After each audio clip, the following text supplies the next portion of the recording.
Okay, West Ham and the consequences of the pitch invasions. The consequences of the crowd disturbances at West Ham will be a massive fine. The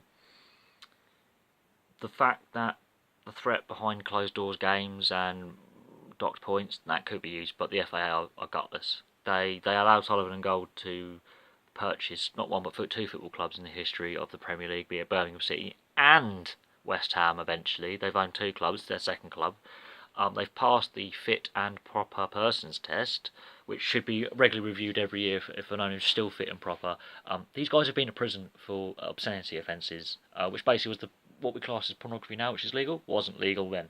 So they broke the law at the time, and they were deliberately distributing censored material, which at the time was illegal, isn't now. But if they were to do that now, they would still go to prison for not paying. There's various rules and regulations you've got to follow for breach of trade regulation, etc., etc. So they're criminals. There's no doubt about this. Karen Brady has got links to the government and has links to Lord Sugar, who also owned a football club, who's also, I think, a little bit of a crook.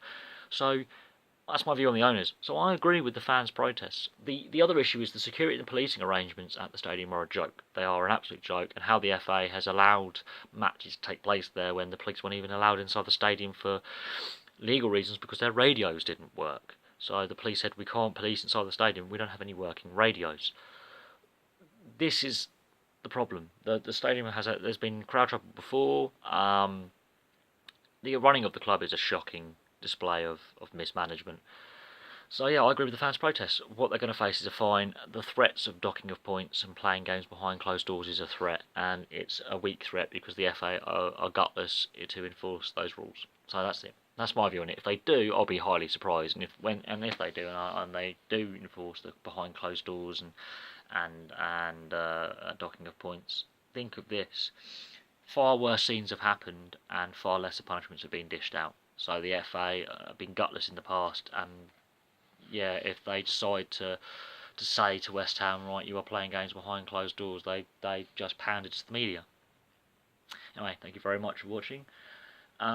Please like and subscribe. If you were at the game, I'm very interested in people who were at the game or watched the game on TV. I want to hear your comments on it, because if you're a West Ham fan and on your comments on the protest movement, and whether you are